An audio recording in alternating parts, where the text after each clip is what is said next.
હાલો વિદ્યાર્થી મિત્રો, કેમ છો? સ્વાગત છે તમારું.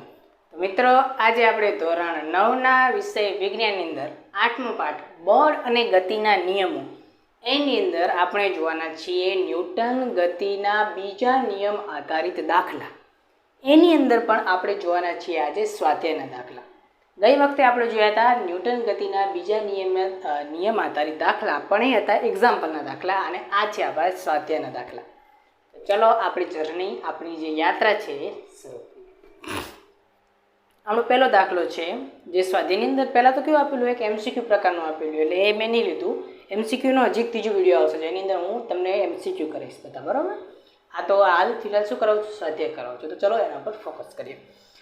રકમ વાંચું છું, તમે સ્વાધ્યાયની અંદર ચેક કરતા જાજો. હું હવે દાખલો ગણાવું છું, રકમ વાંચો એટલે તમને ખબર પડી જશે. મેં નંબર કાંઈ લખ્યો નથી, ખાલી સીધી રકમ જ લખી છે. ઓકે, ચલો સ્ટાર્ટ કરીએ. સ્થિર અવસ્થામાં રહેલી એક ટ્રક કોઈ ટેકરી પરથી નીચે તરફ અચળ પ્રવેગથી ગતિની શરૂઆત કરે છે. તે 20 સેકન્ડમાં 400 મીટર અંતર કાપે છે. તેનો પ્રવેગ શોધો. જો તેનું દળ 7 ટન હોય તો તેના પર લાગતું બળ શોધો. તો હવે આપણે શું કહે છે કે એક ટ્રક છે, એ શું છે, એક ટેકરી ઉપરથી, ટેકરી મીન્સ કે આવું પર્વતવાળો વિસ્તાર હોય એમાં અહીંયાથી આ ટ્રક છે, કોઈ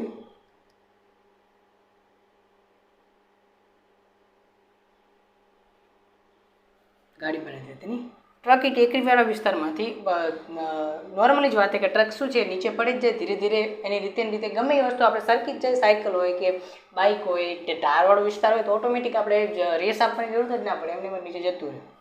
તો શું થાય છે, આ ટ્રક નીચે તરફ જઈ રહ્યો છે. શરૂઆતમાં કેવું કહે છે કે શરૂઆતમાં આપણે કન્ડિશન આપે કે સ્થિર અવસ્થા. તો પહેલો જ આપણો શબ્દ પકડાઈ જવો જોઈએ કે જ્યારે કોઈ વસ્તુ સ્થિર અવસ્થામાં હોય તેનો પ્રારંભિક વેગ શું હોય? 0 હશે. તો આપણે અહીં શું લખી શકીશું કે એનો યુ મતલબ કે પ્રારંભિક વેગ આપણે કહી શકીશું યુ બરાબર 0. પહેલાં તો જે વસ્તુ આપણને આપી લઈને આપણે નોટ ડાઉન કરવાની, અને શું વસ્તુ શોધવાની છે એ આપણે ખાલી એક વખત ક્લિયર કરી લેવાનું, એના આધાર પછી આપણે ગોતવાનું. યુ આપેલું હોય. ઓકે, બીજું શું કીધું કે એક ટ્રક કોઈ ટેકરી પરથી નીચે તરફ અચળ પ્રવેગ, શબ્દ પકડાઈ જવો પડે. અચળ પ્રવેગ. કેવો પ્રવેગ? અચળ પ્રવેગ. પ્રવેગ મીન્સ વેગની અંદર ફેરફાર. તો આના વેગની અંદર ધીરે ધીરે વધારો થાય રહ્યો, પણ એ વધારો કેવી રીતે થાય રહ્યો છે? નિયમિત રીતે થાય રહ્યો છે. એના વેગની અંદર નિયમિત રીતે વધારો થાય રહ્યો છે, મતલબ કે પ્રવેગ ઉત્પન્ન થાય છે, પણ એ પ્રવેગ કેવો છે? અચળ છે. પ્રવેગની અંદર કોઈ ફેરફાર થતો નથી, અચળ પ્રવેગ છે. મતલબ કે એનો વેગ નિયમિત રીતે વધતો જાય છે. મતલબ કે પહેલી સેકન્ડમાં 5 વધ્યો, બીજી સેકન્ડમાં 10 વધ્યો, ત્રીજી સેકન્ડમાં 15 વધ્યો, તો નિયમિત રીતે વધતો જાય છે. તો એવા પ્રવેગને કહેવાય અચળ પ્રવેગ. રાઈટ. ગતિની શરૂઆત કરે છે તે 10 સેકન્ડમાં 400 મીટર અંતર કાપે છે. હવે બીજું શું આપણે આપેલું હોય તો કે 10 સેકન્ડમાં ટી બરાબર 10 સેકન્ડ ક્યાં 20 સેકન્ડ, ટી બરાબર 20 સેકન્ડમાં કેટલું અંતર કાપે? તો કે ભાઈ ડિસ્ટન્સ ટ્રેવલ કરે 400 મીટર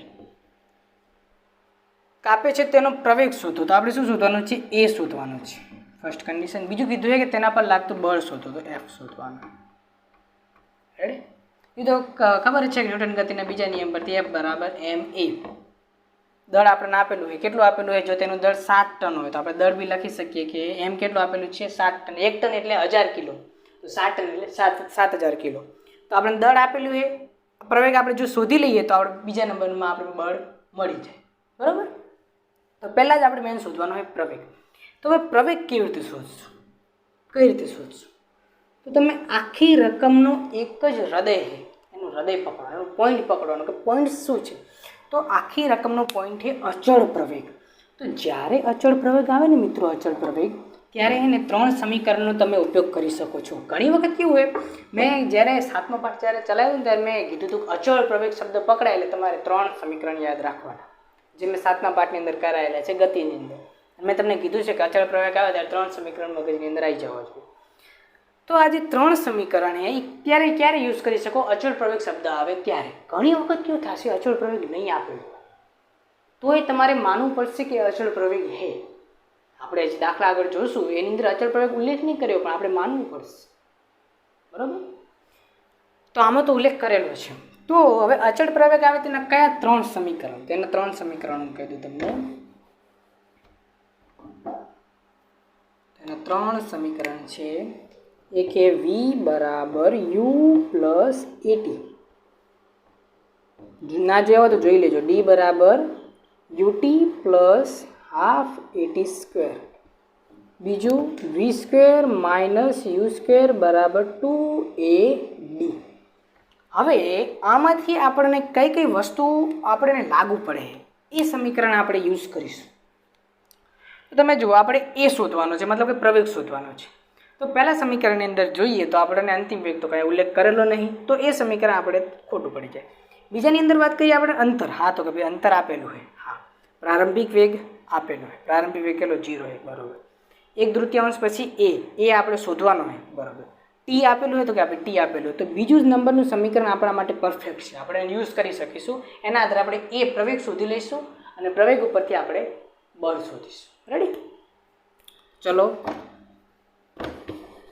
લખશું શું આપણે એમ લખીએ કે અચળ પ્રવેગી ગતિ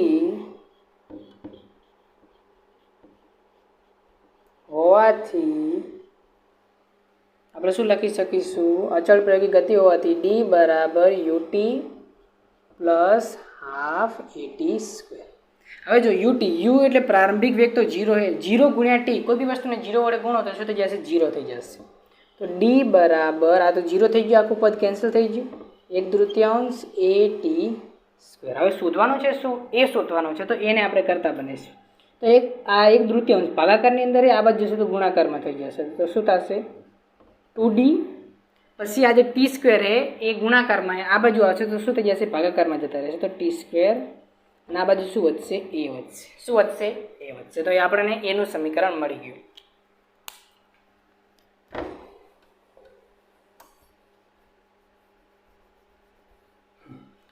તો હવે ડીની કિંમત મેકી આપણે, એ આપણને શું મળશે? એ બરાબર 2 એટલે કે 2 ડી કેટલા આપણને 400 મીટર અંતર કાપે, તો 400 છેદની અંદર ટી સ્ક્વેર. ટી સ્ક્વેર એટલે આપણો સમયનો સ્ક્વેર, તો સમય છે 20 સેકન્ડ, તો 20 સ્ક્વેર એટલે ટી સ્ક્વેર એટલે ટી ગુણ્યા ટી, આપણે 20 ગુણ્યા 20 કરશું. રેડી? થઈ ગયું? 20 ગુણ્યા 20 કેટલા થાય? 400. તો આ 400 અને આ 400 કેન્સલ, તો એ કેટલા વધ્યા? તો એ વધશે 2 મીટર પ્રતિ સેકન્ડ સ્ક્વેર. એસઆઈ એકમ લખવાનું ભૂલવાનું નહીં. તો કેટલો પ્રવેગ મળ્યો આપણને? તો કે એનો પ્રવેગ હશે 2 મીટર પ્રતિ સેકન્ડ સ્ક્વેર. એટલે આપણો દાખલો પૂરો નહીં થતો. આટલે આગળ શું હજી કહે કે તમે તેનો પ્રવેગ શોધો. અને હવે જો પ્રવેગની નિશાની ધન આવી, ધન એનો મત કે જે દિશા તરફ ગતિ કરે છે બળ એ દિશામાં જ લાગે. હવે બીજું શું કહે કે તેનું જો દળ 7 ટન હોય તો તેના પર લાગતું બળ શોધો. તો એના પર કેટલું બળ લાગતું હશે એ આપણે શોધવાનું હશે. બળ લાગતું હશે તો જ ગતિ કરતો હશે, બરાબર? તો આપણે જઈએ આગળ. શું લખશું આપણે? કે ન્યૂટન ગતિના બીજા નિયમ મુજબ ન્યૂટન ગતિના બીજા નિયમ મુજબ આપણે શું કહી શકીએ? એફ બરાબર એમ એ. એમ આપણને કેટલું આપણે 7 ટન. 7 એટલે 7 ટન, 1 ટન એટલે 1000 કિલો, તો 7 ટન એટલે 7000 કિલો. તો 7000 કિલો ગુણ્યા 2 મીટર પ્રતિ સેકન્ડ સ્ક્વેર, એનો વર્ગ થઈ જશે. તો એફ બરાબર કેટલું મળશે? 7 દુ 14, તો કેટલું થઈ જશે? 14000. બળનો એકમ શું થાય? ન્યૂટન. તો 14000 ન્યૂટન આપણો શું થઈ જશે? જવાબ 14000 ન્યૂટન બળ લાગશે. રેડી? આ થઈ ગયો આપણો બીજો જવાબ. ઓકે, હવે જોઈએ મિત્રો આગળ બીજો દાખલો. રકમ વાંચીએ અને એની એક મસ્ત આકૃતિ છે એ બી જોઈ લઈએ. પહેલાં રકમ વાંચીએ પછી સમજીએ આકૃતિ. રકમ શું કહે છે કે 1 કિલોગ્રામ દ્રવ્યમાન ધરાવતા પથ્થરને, કોઈ પથ્થરો છે 1 કિલોગ્રામ દળનો, કોઈના માથા પર મારો તો માથું ફૂટી જાય એવું પથ્થરને 20 મીટર પ્રતિ સેકન્ડ, જો આ સેકન્ડ છે મારે સમાનું નહીં, એટલે 20 મીટર પ્રતિ સેકન્ડના વેગથી તળાવની થીજી ગયેલી પાણીની સપાટી પર સપાટીને સમાંતર ફેંકવામાં આવે છે. હવે કેવું હોય કહું, અમુક શિયાળાના સમયગાળાની અંદર ઘણા એવા વિસ્તાર હોય જ્યાં શું હોય ખબર જ હશે કે જે તળાવ હોય શું થઈ જાય? બરફવાળું થઈ જાય. બરાબર? એની સપાટી કેવી થઈ જાય? એકદમ લીસી થઈ જાય. બરાબર? એકદમ તમે એના ઉપર પથ્થરો નાખો તો રડતો જાય. પણ એક વસ્તુ યાદ રાખજો કે ગમે એ સપાટી હોય, કોઈ બી સપાટી નહીં કે તમને લાગતી હોય લીસી, પણ તમે એનું ઘર્ષણ બળ 0 ના કરી શકો. અમુક એવી આપણે આદર્શ સ્થિતિ માની લઈએ, માની લો કે એવી કન્ડિશન હોય નહીં. આપણે માનીએ કે એક આદર્શ ગુણવાળો વ્યક્તિ, હકીકતમાં કોઈ આદર્શ ગુણવાળો વ્યક્તિ હોય નહીં. હકીકતની દુનિયાની અંદર કોઈ પરફેક્ટ વ્યક્તિ હોય જ નહીં. કોઈ વ્યક્તિ પરફેક્ટ ના, દરેકની અંદર કંઈક ને કંઈક ખામી હોય. એવી રીતે આપણે ભલે ભગવાન પરફેક્ટ છે, ભગવાન છે બીજું કોઈ પરફેક્ટ નહીં, પણ આપણે કહીએ કે આ મુદ્દા પર કે કોઈ બી સપાટીને આપણે એમને વિચારવા જઈએ તો એ શું કે સાવ લીસી ના હોય, એની અંદર કંઈક ને કંઈક ઘર્ષણ બળ તો હોય જ, રાઈટ. પણ આદર્શ સ્થિતિ વિચારીએ તો એની અંદર હોઈ શકે. કલ્પના કરવામાં શું જાય એમ ટૂંકમાં વૈજ્ઞાનિકો આદર્શ સ્થિતિ વિચારે એની અંદર શું કરી કલ્પના કરે, એવું હકીકતમાં હોય નહીં પણ વિચારવામાં શું જાય. રેડી, બીજા મુદ્દા ઉપર જતા રહ્યા. ચલો આગળ. સમાંતર ફેંકવામાં આવે છે તો મતલબ કે પથ્થર જે છે એને શું કહેવાય, બરફ છે એને સમાંતર ફેંકવામાં આવે છે. બરફનો છે એનું કંઈક એક સપાટી છે, એનું કંઈક શું હશે, ઘર્ષણ બળ હશે, જે પથ્થરને શું કરશે, વિરુદ્ધ દિશામાં બળ લગાડશે. પથ્થરને 50 મીટર અંતર કાપે બાદ અટકી જાય છે. પથ્થર છે એ શું થાય છે આ સપાટી પર, કારણ કે ઘર્ષણ બળ મામૂલી વસ્તુ છે કે ગમે એ વસ્તુ પર તમે દડો નાખો થોડીક વાર થઈને સ્થિર થઈ જાય, કારણ કે શું કે સપાટી દ્વારા વિરુદ્ધ દિશામાં ઘર્ષણ બળ લાગે છે.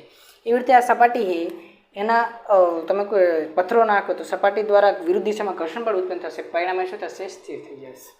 તો કહે છે 50 મીટર જેટલું અંતર કાપે છે અને શું થઈ જાય છે, સ્થિર થઈ જાય છે. પથ્થર અને બરફ વચ્ચે લાગતું ઘર્ષણ બળ શોધો. કે આ પથ્થર છે અને આ જે બરફ છે એ સપાટી છે, આપણે માનીએ ભલે સાવ લીસી પણ એની અંદર કંઈ ને કંઈ ઘર્ષણ બળ તો હોય જ. ગમે માણસને કહીએ એની અંદર કંઈ ને કંઈ દુર્બળ તો હોય છે. એવી રીતે તો કેટલું ઘર્ષણ બળ હશે એ આપણને કહે છે. તો હવે જુઓ આ કને શું શું વસ્તુ આપેલી આપણે પહેલાં નોટ ડાઉન કરી લઈએ. તો એક તો આપણને આપેલું છે એનું દળ એમ, કેટલું આપેલું હોય 1 kg. બીજું આપેલું આપણને ધરાવતા પથ્થરને પ્રારંભિક વેગ આપેલો હોય, શરૂઆતનો વેગ આપેલો હોય કેટલો કે 20 મીટર પ્રતિ સેકન્ડથી ફેંકવામાં આવે છે. તો પ્રારંભિક વેગ u થઈ જશે 20 મીટર પ્રતિ સેકન્ડ. બીજું સપાટીને સમાંતર ફેંકવામાં આવે છે પથ્થર 50 મીટર અંતર, તો d બરાબર કેટલું થઈ જશે 50 મીટર, બરાબર. હવે મેન આપણે શું શોધવાનું, અટકી જાય છે એટલે અંતિમ વેગ શું થઈ જશે 0 મીટર પ્રતિ સેકન્ડ. અરે સર તમે કેટલી બધી વસ્તુ નીકાળી દીધી, તો પછી વાત થાય બધી વસ્તુ કાઢવાની મેન, તો આપણે શું જવાબ એકદમ બહુ સરળતાથી નીકળી જાય. પછી આગળ શું કહે છે, પથ્થરને બરફ વચ્ચે લાગતો ઘર્ષણ બળ. હવે એફ શોધવાનું છે. મેન આપણે શું શોધવાનું છે, એફ. એમ આપણે આપેલું હોય એફ બરાબર એમ એ થાય, એ મેન જડી જાય ને તો બાકી બધી વસ્તુ જડી જાય. પણ હવે એ આપણે શોધશું કઈ રીતે, એ તો મેન સવાલ એ આવી રીતે સર શોધી લઈએ. એ બરાબર પહેલાં આ સમીકરણ જોયું હતું ને, v માઇનસ યુ છે એની અંદર ટી. હા 7ના પાઠની અંદર આવું મેં સમીકરણ ચલાવ્યું હતું. પ્રવેગનું સમીકરણ તો આ જ છે કે વેગની અંદર થતો ફેરફાર ગુણ્યા છે છેદની અંદર સમય, પણ આવું તો ચાલે નહીં. તો કરશું શું, અબ ક્યાં કિયા જાય. તો અહીં કને જો કેવું છે કે જે બરફની સપાટી એના અંદર લાગતું ઘર્ષણ બળ છે, શું એ ઘર્ષણ બળમાં કોઈ ફેરફાર થશે? સમજો, ઘર્ષણ બળ એ કોણ એક સપાટીનો ગુણધર્મ છે અને ગુણધર્મ કદી બદલાય નહીં. સ્વભાવ જેવું, માણસના સ્વભાવ જેવું, માણસનો સ્વભાવ તો બદલાય નહીં. એવી રીતે નહીં એક કહેવત આવતી, નહીં કહેવું ચાલશે, સપાટી બધી જગ્યાએ સરખી જ હશે. તો સપાટી ઘર્ષણ બળ એ બધી જગ્યાએ શું હશે, એનું સરખું હશે એવું નહીં. કારણ કે ઘર્ષણ બળ વધારે આગળ જશો એટલે ઘર્ષણ બળ ઘટી જશે, આ બાજુ જશો એટલે ઘર્ષણ બળ ના સરખું હોય. તમે રોડની સપાટી પર જાઓ તો એમાં બી ઘર્ષણ બળ એટલે કે બધાનું સરખું નહીં, એટલે બધી આખી જગ્યાએ સરખું હોય એમ.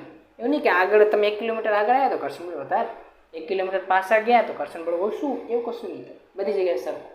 કારણ કે એ શું એક માધ્યમ, એક જે પદાર્થ છે એની શું કહેવાય એના ગુણધર્મો છે, પદાર્થનો ગુણધર્મ છે, ઘર્ષણ બળ એનો ગુણધર્મ છે કે એ શું કરે છે, વિરોધ કરે છે. ના ભાઈ કે મારે હું સ્મૂથ છું, એકદમ સ્મૂથ એટલે શું લીસું છું, મને લીસું તમે લીસું ના કરો એટલે વિરોધ કરશે. રેડી.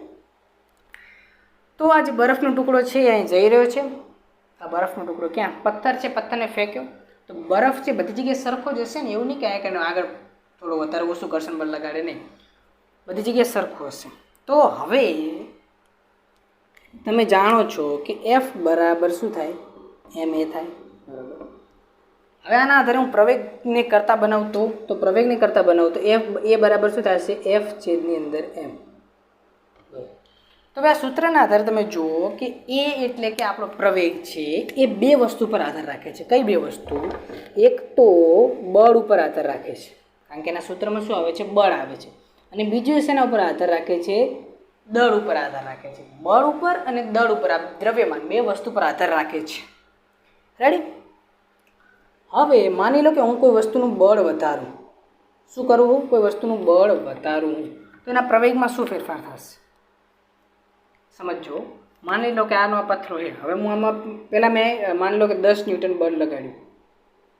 પથરાનું કેટલું 1 કિલો આપેલું હોય ને, તો 10 બળ છે 10 ન્યૂટન અને દ્રવ્યમાન છે માની લો 1 કિલોગ્રામ. એનો પ્રવેગ કેટલો થશે? તો એનો પ્રવેગ થશે 10 મીટર પ્રતિ સેકન્ડ. સમજે? બરાબર? આ એનો પ્રવેગ થયો. હવે માની લો હું બળની અંદર વધારો કરું. બળ માની લો 20 ન્યૂટન કરી દઉં. કેટલા ન્યૂટન કરી દઉં? 20 ન્યૂટન કરી દઉં. તો શું થશે? માની લો કે મેં બળ કર્યું 20 ન્યૂટન. તો ભાઈ બળ મેં કર્યું 20 ન્યૂટન. છેદની અંદર દળ કેટલું રહેશે? દળ તો સેમ જ છે, 1 કિલો તો 1 કિલો. તો કેટલું થશે? હવે પ્રવેગ કેટલો થશે? પ્રવેગ થશે 20 મીટર પ્રતિ સેકન્ડ સ્ક્વેર. આટલો પ્રવેગ થશે. મતલબ કે મેં બળનો વધારો કર્યો તો મારા પ્રવેગની અંદર વધારો થયો કે નહીં થયો? મેં બળની અંદર વધારો કર્યો તો મારા પ્રવેગની અંદર વધારો થયો. મેં બળની અંદર ઘટાડો કરીશ તો મારા પ્રવેગમાં ઘટાડો થશે. એક કન્ડિશન સમજાણી? ઓકે. બીજી કન્ડિશન, હવે માની લો કે હું દ્રવ્યમાનમાં શું કરું છું? વધારો કરું છું. બળ સેમ ટુ સેમ રાખું. બળ માની લો 10 ન્યૂટન છે તો બળ 10 ન્યૂટન રાખું. દ્રવ્યમાન માની લો 1ની જગ્યાએ 2 કિલો કરી દઉં. પહેલાં 1 કિલો કરી તો 1 કિલો કર્યું તો કેટલું થશે? પ્રવેગ થશે 10 મીટર પ્રતિ સેકન્ડ સ્ક્વેર. રેડી? પણ હવે હું દ્રવ્યમાન માની લો વધારી દઉં. વધારીને 2 કિલો કરી દઉં તો કેટલું થશે? 5. એ બરાબર કેટલું થઈ જશે? 5 મીટર પ્રતિ સેકન્ડ સ્ક્વેર. મતલબ કે પ્રવેગમાં શું થયો? ઘટાડો થયો. દ્રવ્યમાનમાં વધારો થયો તો પ્રવેગમાં ઘટાડો થયો. તો ખબર પડી? બળમાં વધારો થશે, પ્રવેગમાં વધારો થશે. દ્રવ્યમાનમાં વધારો થશે, પ્રવેગમાં ઘટાડો થશે. રેડી? ઓકે. પણ જો હું એકેમાં ફેરફાર ના કરું તો, સમજો, હું એકે વસ્તુમાં ફેરફાર ના કરું તો, બંને સેમ ટુ સેમ રાખું તો પછી પ્રવેગ અચળ જ થઈ જાય. તો પ્રવેગમાં કોઈ ફેરફાર જ નહીં થવાનો. પ્રવેગનું સૂત્ર છે એફ છેદની અંદર એમ. રેડી? હવે હું તમને એમ કહું કે દળની વાત કરો. દળ, આ પથ્થરો છે, પથરાનો શું દળ બદલાવાનું? ના. પથ્થરો ભલે ગમે એટલો તમે એને ગમે એટલો રમાડશો, ગમે એટલો કરશો ને દળ તો બદલાવાનું નહીં. તો દળ સેમ ટુ સેમ રહેવાનું. હવે વાત કરીએ બળ. બળ આ કયું બળ? આ ઘર્ષણ બળની વાત કરું. ઘર્ષણ બળ બદલાય ના. કેમ? કારણ કે સપાટીનું એક શું છે? ગુણધર્મ છે. તો ઘર્ષણ બળ સેમ રહેશે. તો પ્રવેગ પણ શું રહેશે? અચળ રહેશે ને. અને અચળ પ્રવેગ હશે તો આપણે એના 3 સમીકરણ યુઝ કરી શકીશું.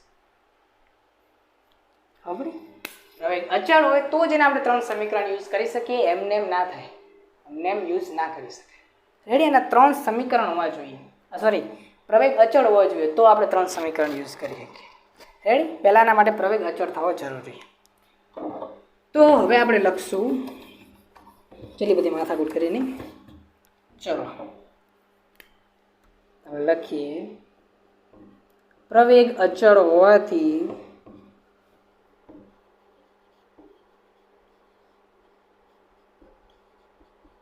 અચળ પ્રયોગિક ગતિનું કયું સમીકરણ લાગુ પડશે? બોલો રે બોલો. કયું સમીકરણ? તો કે ભાઈ v² - u² છે બરાબર 2ad. એ આપણે લાગુ પડી શકે. v², અંતિમ વેગ કેટલો છે? 0, કારણ કે સ્થિર થઈ જાય ને. પ્રારંભિક વેગ કેટલો છે? 20. તો 20 બરાબર 2. એ આપણે શોધવાનું છે. ડી કેટલું આપેલું છે? તો ડી આપેલું છે 50 મીટર.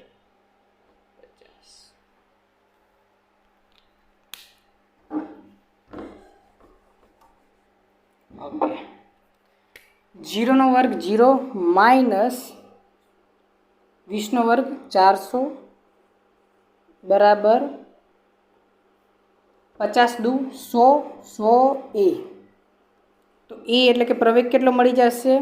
-400 છેદની અંદર 100 બે શૂન્ય કેન્સલ, તો એ બરાબર મળશે -4 મીટર પ્રતિ સેકન્ડ સ્ક્વેર. રેડી? આ શું મળ્યો આપણને? પ્રવેગ. હવે માઇનસની નિશાની શું દર્શાવે? માઇનસની નિશાની એ દર્શાવે કે જેનું બળ લાગે છે વિરુદ્ધ દિશામાં લાગે. તમે પથ્થરો આ દિશામાં ફેંક્યો, બળ વિરુદ્ધ દિશામાં લાગે. પથ્થરો આ દિશામાં ફેંક્યો, કારણ કે ઘર્ષણ બળ તો વિરુદ્ધ દિશામાં લાગે ને.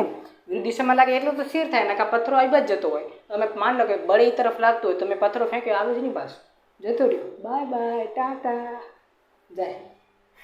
વિરુદ્ધ દિશામાં બળ લાગે એટલે તો પથ્થરો સ્થિર થયો ને.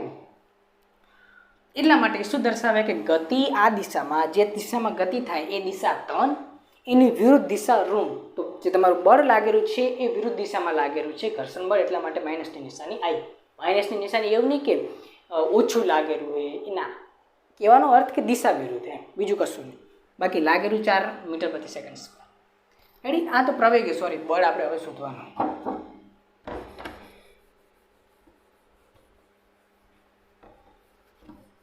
તો ન્યૂટન ગતિના બીજા નિયમ મુજબ લખજો તમે. એટલું હું નથી લખતો, કારણ કે એરી મારે આટલું સમાઈ જશે ને, એટલું વળી ભૂસવું પડે. એના કરતાં તમે લખી દેજો ન્યૂટન ગતિના બીજા નિયમ મુજબ F બરાબર ma.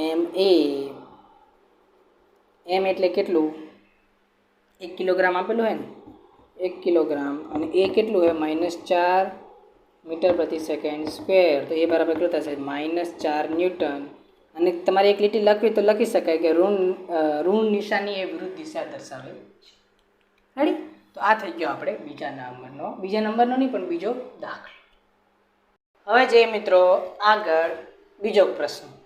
રકમ વાંચીએ. 8000 કિલોગ્રામ દ્રવ્યમાન ધરાવતું રેલવે એન્જિન. એક રેલવે એન્જિન છે.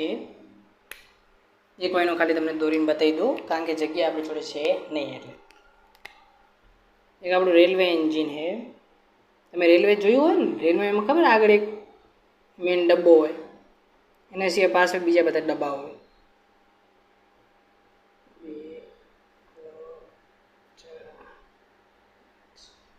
અને એનું ફાટકો. તો એક આ રેલવે એન્જિન હોય, મેઇન એક એન્જિન હોય. એનું પહેલું એન્જિન, પહેલો ભાગ હોય, જે પહેલું જે માળ હોય, જ્યાં કંઈ ડ્રાઇવિંગ થતી હોય, એને એન્જિન કહેવાય. સ્ટીલ કેન ગયો બરાબર.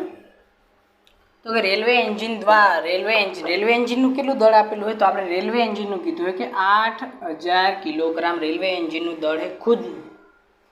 દ્રવ્યમાન ધરાવતું રેલવે એન્જિન 2000 કિલોગ્રામ દ્રવ્યમાન ધરાવતા તેના 5 ડબ્બાઓને પાટા પર સમક્ષિતિજ દિશામાં ખેંચે છે. જો હવે રેલવેનું દ્રવ્યમાન ખુદ 8000 કિલોગ્રામ છે, એની પાછળ બીજા 5 ડબ્બા છે, અને દરેક ડબ્બાનું વજન છે 2000 કિલોગ્રામ.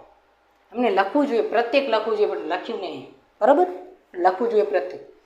તો એની પાછળ જે ડબ્બા છે, દરેક ડબ્બાનું કેટલું દળ છે? 2000 કિલોગ્રામ. તો એ પ્રમાણે તમે ગણો તો આખી ટ્રેનનું વજન કેટલું થશે? તો એન્જિનનું 8000 વત્તા આ બીજા 5 ડબ્બાનું ટોટલ કેટલું થાય?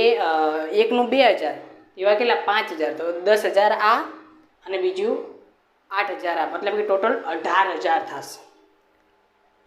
ટોટલ દ્રવ્યમાન કેટલું થશે? 18000. ઓકે, સમજાય? જો એન્જિન 40000 ન્યૂટનનું બળ લગાડતો હોય, એન્જિન બળ લગાડે, કારણ કે મેન એ જ સોર્સ છે. એન્જિન બળ લગાડે, પાછળ બધી વસ્તુ ખેંચાતી જાય. તો એન્જિન બળ લગાડે કેટલું? 40000 ન્યૂટન. તથા પાટા દ્વારા, હવે પાટો એક સપાટી, એક રસ્તા જેવું હોય. રસ્તાની અંદર તમે જુઓ કે આદર્શ હોય નહીં, એની અંદર કંઈક ને કંઈક ખરબચડું હોય, તો જે શું કરે? ઘર્ષણ બળ ઉત્પન્ન કરે. અને ઘર્ષણ બળનો ગુણધર્મ યાદ રાખવાનો મિત્રો, હંમેશા વિરુદ્ધ. તો કેટલું ન્યૂટન? તો કે 5000 ન્યૂટન ઘર્ષણ બળ લાગતું હોય. હવે ઘર્ષણ બળ વિરુદ્ધ દિશામાં લાગે, આ આગળ તરફ છે. તો આપણે કીધું કે ચોખ્ખું પ્રવેગી બળ, પ્રવેગ નહીં, પ્રવેગી બળ, કેટલું પ્રવેગી બળ થશે એ લખવાનું હોય. પછી પ્રવેગ શોધવાનો હોય. અને પછી એ કીધું કે ડબ્બા 1 દ્વારા, એન્જિનને તમે કાઢી નાખો, એન્જિનને ભૂલી જાઓ, આ ડબ્બા 1 દ્વારા ડબ્બા 2 ઉપર કેટલું બળ લાગે છે એ શોધવાનું છે. રેડી? તો ચલો પહેલાં પ્રશ્નનો જવાબ લખીએ. ચોખ્ખું પ્રવેગી બળ. હવે ચોખ્ખું પ્રવેગી બળ કઈ રીતે શોધશું? તો પહેલાં તો ટ્રેન આ તરફ જઈ રહી. આપણે પહેલાં કીધું કે બળ કેટલું? ટ્રેન આ તરફ જઈ રહી છે, તો કે બળ આપણને આપેલું હોય આ તરફ 40000 ન્યૂટન. બરાબર. હવે શું કીધું કે ઘર્ષણ બળ વિરુદ્ધ દિશામાં લાગે. વિરુદ્ધ દિશા મતલબ કે આ દિશામાં લાગશે. કેટલું? 5000 ન્યૂટન. હવે તમે વિચારો, હું તમને 10 ચોકલેટ આલું, 2 ચોકલેટ પાછી લઈ લો. 10 ચોકલેટ આલી, 2 ચોકલેટ પાછી લઈ લો. તમારી જોડે ટોટલ રે કેટલી? 8 રે. બરાબર? 8 રે કે નહીં? બરાબર. તો એવી રીતે 40,000 આ બાજુ લાગે, 5000 આ બાજુ લાગે, તો 5000 આમાંથી ઓછા થશે ને? થશે કે નહીં થાય? કારણ કે આ શું છે, એની દિશા વિરુદ્ધ દિશામાં. આ હે તો ખરી, પણ આ વધારે. તો 40,000માંથી 5000 જાય તો કેટલા વધશે? 35,000 વધશે. તો કેટલું આપણું ચોખ્ખું પ્રયોગી બળ કેટલું થશે? 35,000 ન્યૂટન. તો લખવું હોય તો લખી શકાય આપણે, ચોખ્ખું પ્રવેગી બળ બરાબર એન્જિન દ્વારા લાગતું બળ. તમે લખજો ને આવું, હું કોઈ લખજો, એન્જિન દ્વારા લાગતું બળ માઇનસ ઘર્ષણ બળ. તો એન્જિન દ્વારા કેટલું બળ લાગે? 40,000 ન્યૂટન માઇનસ ઘર્ષણ બળ કેટલું? 5000 ન્યૂટન. તેમાંથી 5000 ન્યૂટન જાય તો કેટલા વધે? 35,000 न्यूटन. તમારો પહેલા પ્રશ્નનો જવાબ. આપકા જવાબ આપકે સ્ક્રીન કે સામને. રેડી? હવે બીજો ક્વેશ્ચન કે પ્રવેગ શોધવાનો છે. તો ન્યૂટન ગતિના બીજા નિયમ મુજબ શું આપણે લખશું? F બરાબર ma. આપણે શું શોધવાનું? એ શોધવાનું છે. હવે એમ એટલે આપણે દ્રવ્યમાન કેટલું મેળવીશું? તો દ્રવ્યમાન આખી ટ્રેનનું કેટલું દ્રવ્યમાન થયું હતું? શું કીધું હતું? યાદ હે? આનું 8,000 અને આનું 10,000, ટોટલ 18,000 થયું હતું. તો 18,000ને આપણે એક જ મેળવીશું અને એની કિંમત આપણે શોધશું. તો એ બરાબર છેદની અંદર આવશે F છેદની અંદર M. હવે F કેટલું થશે? આપણું ચોખ્ખું પ્રવેગી બળ લેવાનું. આપણે કેટલું લેવાનું? ચોખ્ખું પ્રવેગી બળ કેટલું મળ્યું આપણને? 35,000. તો 35,000 છેદની અંદર M એટલે ચોખ્ખું કેટલું દ્રવ્યમાન થશે? 18,000 કિલોગ્રામ. એપ્રોક્સિમેટલી એટલે કે તમે અંદાજિત જોવા જાઓ તો હું આને જો છત્રી માની લઉં, છત્રી એક કડીક માટે છત્રી માની લઉં તો 18 દુ 36 થઈ જાય. તો મને પ્રવેગ કેટલો મળશે? લગભગ 2 મીટર પ્રતિ સેકન્ડ સ્ક્વેરની આસપાસ મળશે. ચોપડીમાં મને ખબર છે જવાબ થોડો પોઈન્ટની અંદર આપેલો હશે, 1.9 એમ કંઈક આપેલો હશે, 44 મીટર પ્રતિ સેકન્ડ સ્ક્વેર. પણ આપણે અંદાજિત જો પરીક્ષાની અંદર કેવું હશે, આ તમે જવાબ ક્યારે શોધી શકો? તમારા જોડે કેલ્ક્યુલેટર હોય ત્યારે. કેલ્ક્યુલેટર તમને હાલશે નહીં પરીક્ષામાં, તો તમે અંદાજિત જવાબ શોધશો તો બી તમને પૂરા માર્ક્સ મળશે આવી રીતે ગણતરી કરીને. તો તમે અંદાજિત એકાદ આંકડો થોડો આગા પાછો કરી દેવાનો. જેમ કે 35 હોય તો 36, 34 માની શકો, 2 હોય 2ની જગ્યાએ 3 માની શકો. થોડું આગા પાછું કરી શકાય છે. તમારા જવાબમાં થોડો ચેન્જીસ આવે પણ સાચો પડે, ખોટો કોઈ પાડી ના શકે. ખોટો પાડે તો મારા કાંઈ આવશે. રેડી? તો કેટલું થશે આપણો પ્રવેગ? એ થશે આપણો એપ્રોક્સિમેટલીને દર્શાવવા માટે શું લખવાનું હોય? તમારે બરાબરને આ રીતે આમ કરવાનું, 2 મીટર પ્રતિ સેકન્ડ. તો હવે આ થઈ ગયો આપણો પ્રવેગ. 2 પ્રશ્નના જવાબ મળી ગયા આપણને. રેડી? હવે ત્રીજો પ્રશ્ન જે થોડોક લોંગ છે પણ આપણે સોલ્વ કરી દઈશું.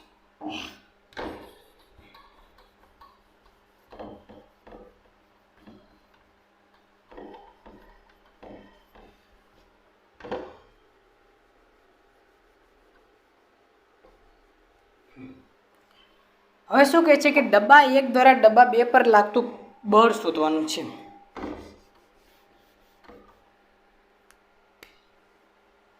તો આપણે જાણીએ છીએ કે બળ શું છે? તો કે બળ F બરાબર m a કેટલું શું છે? તો કે લગભગ આપણને ખબર છે કે 2 જેટલું હોય. આપણે 2 મીટર પ્રતિ સેકન્ડ જડ્યો ને હાલ કે ના જડ્યું?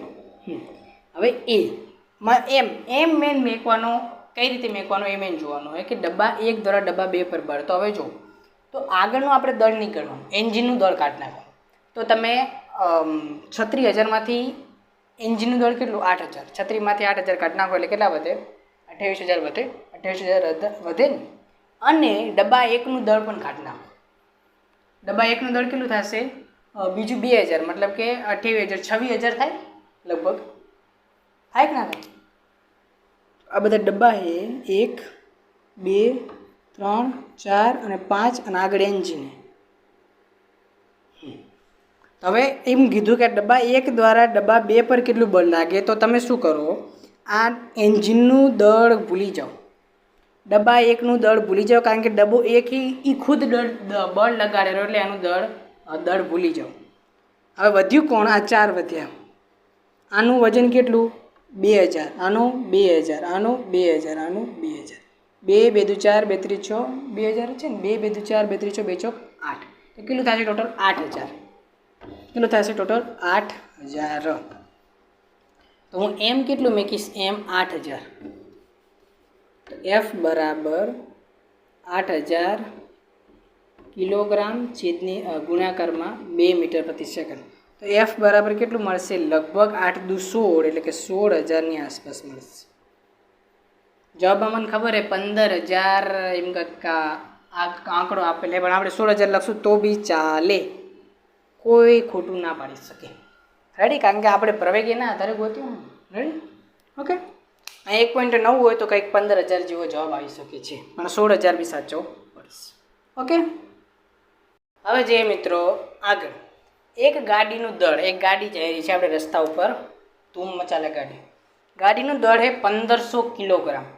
જો ગાડી 1.7 મીટર પ્રતિ સેકન્ડના પ્રતિપ્રવેગ એટલે શું, વિરુદ્ધ દિશામાં પ્રવેગ લાગે, એને કહેવાય પ્રતિપ્રવેગ. માની લો કે હું ફૂલ સ્પીડમાં જાઉં 100ની સ્પીડથી, માની લો કે પહેલી સેકન્ડમાં મારો પ્રવેગ મારો વેગ ઘટીને 98 થાય, બીજી સેકન્ડમાં 96 થાય, 96 ક્યાં 98 થાય, પછી ડાયરેક્ટ સીધું કેટલા 4 કાઢો કેટલા બધા 94 થાય, પછી ડાયરેક્ટ સીધું 94માંથી બીજા 6 કાઢો એટલે કેટલા વધે 88 થાય. મતલબ કે મારો પ્રવેગ શું થાય છે, ઘટતો જાય, મારો વેગ શું થાય છે, ઘટતો જાય છે, નિયમિત રીતે ઘટે છે. તો શું ઉત્પન્ન થાય, પ્રતિપ્રવેગ થાય.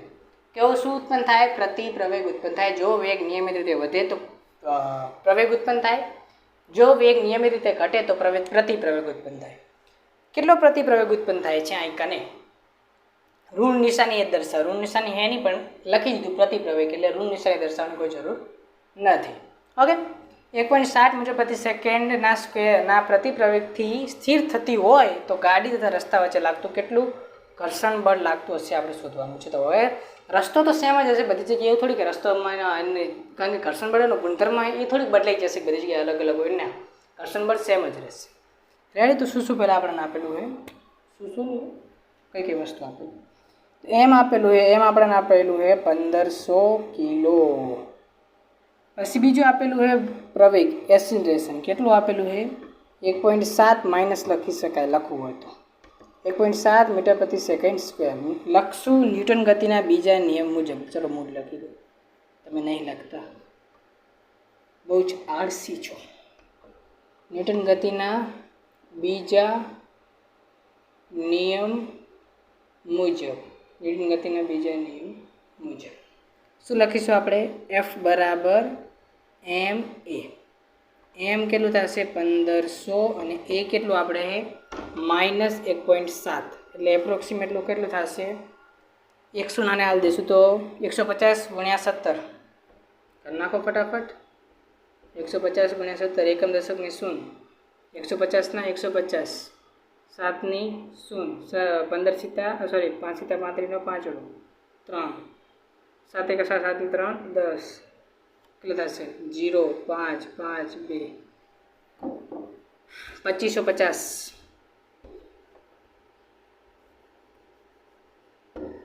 સહી ગયા. તો કેટલું થશે માઇનસ 2550, એફ બરાબર કેટલું થશે માઇનસ 2550 શું ન્યૂટન. તો હવે માઇનસની નિશાની શું દર્શાવે છે કે જે બળ લાગેલું છે વિરુદ્ધ દિશામાં લાગે છે, કારણ કે ઘર્ષણ બળનો ગુણધર્મ છે કે જે દિશામાં ગતિ કરતા હોય વિરુદ્ધ દિશામાં ઉત્પન્ન થાય. રેડી. હવે જોઈએ મિત્રો આગળ બીજો દાખલો એક. જો આપણે લાકડાની એક પેટીને 200 ન્યૂટન જેટલું સમક્ષિતિજ બળ લગાડીને અચળ વેગથી લાદી પર ધકેલીએ તો પેટી પર લાગતું ઘર્ષણ બળ કેટલું હશે. મતલબ કે એક લાદી છે આપણે, એક સપાટી, એ સપાટી ઉપર શું છે, એક આપણે લાકડાની એક પેટી છે, લાકડાની એક પેટીને શું કરો કે તમે ધક્કો મારો સમક્ષિતિજ દિશામાં, સમક્ષિતિજ એટલે કે આડી રેખામાં, અચળ વેગથી લાદી પર ધકેલીએ તો પેટી પર લાગતું ઘર્ષણ બળ કેટલું? હવે જો એટલું કીધું કે શરૂઆતમાં આપણે 200 ન્યૂટન બળ આપીએ છીએ અને વેગ એનો કેટલો થઈ જાય છે? અચળ વેગ થઈ જાય છે. તો એનું ઘર્ષણ બળ કેટલું? મતલબ કે વેગ અચળ થઈ જાય, મતલબ કે તમે મેં આને એકવાર વેગ માન લો કે 10 મીટર પ્રતિ સેકન્ડ થઈ ગયો તો 10 10 10 10 10 10 10 10 10 જ રહેશે, બદલાશે જ નહીં. કેમ નહીં બદલે? કારણ કે કીધું કે અચળ વેગ અચળ તો પ્રવેગ ઉત્પન્ન થશે. પ્રવેગ શું? પ્રવેગી સર વેગની અંદર થતો ફેરફાર, એને જ કહેવાય પ્રવેગ. માન લો કે વેગ વધશે તો પ્રવેગ ઉત્પન્ન થશે અથવા વેગ ઘટશે તો પ્રવેગ ઉત્પન્ન થશે. પણ જો વેગ જ સરખો રહેશે, માની લો કે જો પહેલી સેકન્ડમાં માની લો મારો વેગ એ 10 મીટર પ્રતિ સેકન્ડ, બરાબર. બીજી સેકન્ડમાં માની લો મારો વેગ થઈ ગયો 20 મીટર પ્રતિ સેકન્ડ. તો મારો પ્રવેગ શોધવો તો શોધી શકાય? શોધી શકાય કે ના શોધી શકાય? પ્રવેગ શું થશે? એ બરાબર v - u છેદની અંદર t. v એટલે અંતિમ પ્રવેગ કેટલો? 20. પ્રારંભિક કેટલો? 10 છેદની અંદર કેટલા આવી જશે? 2. 20માંથી 10 જાય તો કેટલા? 10 છેદની અંદર 2 એટલે મારો પ્રવેગ થઈ જશે 5 મીટર પ્રતિ સેકન્ડ સ્ક્વેર. પણ હું કહું મારો પ્રવેગ સેમ જ રહે, અચળ જ રહે, સોરી વેગ પહેલાં એ 10 હતો અને હવે 10 જ છે, કોઈ ચેન્જ નહીં આવ્યો. પહેલાં એ 10 હતો અને હવે 10 છે, તો તમે મારો પ્રવેગ શોધો. એ બરાબર v - u છેદની અંદર t. v એટલે અંતિમ વેગ 10, પ્રારંભિક વેગ 10 છેદની અંદર ટાઈમ 2 સેકન્ડ. 10માંથી 10 જાય તો 0, છેદની અંદર ગમે એટલે લખો, કોઈ ફરક ના પડે. 0 એટલે 0, તો પ્રવેગ કેટલો થઈ જશે? 0. તો સર એમાં શું પ્રવેગ 0 થઈ જાય, એમાં શું ફેર પડે? અમારે તો બળ શોધવું હોય ને, ઘર્ષણ બળ. એ ભાઈ ન્યૂટન ગતિનો બીજો નિયમ યાદ એક નહીં? યાદ કરો.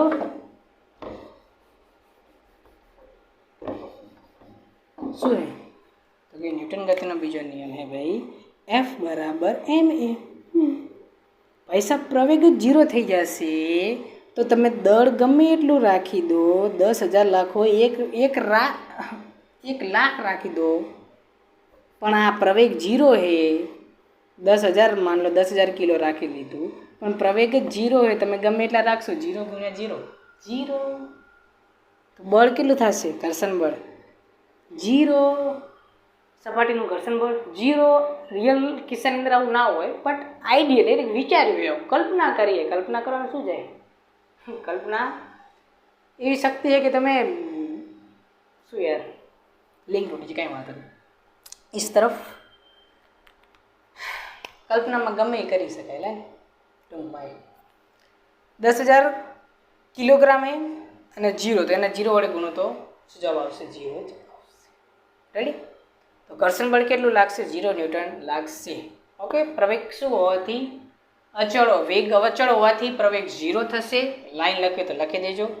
વેગ અચળ હોવાથી વેગ અચળ હોવાથી પ્રવેગ 0 થશે. પરિણામે શું? તેના પર લાગતું ઘર્ષણ બળ શું થશે? 0 થશે. તેથી જ તે શું કરી રહ્યું છે? અચળ વેગથી ગતિ કરી રહ્યું છે. રેડી? એનો મતલબ જ થયું ને. ઓકે.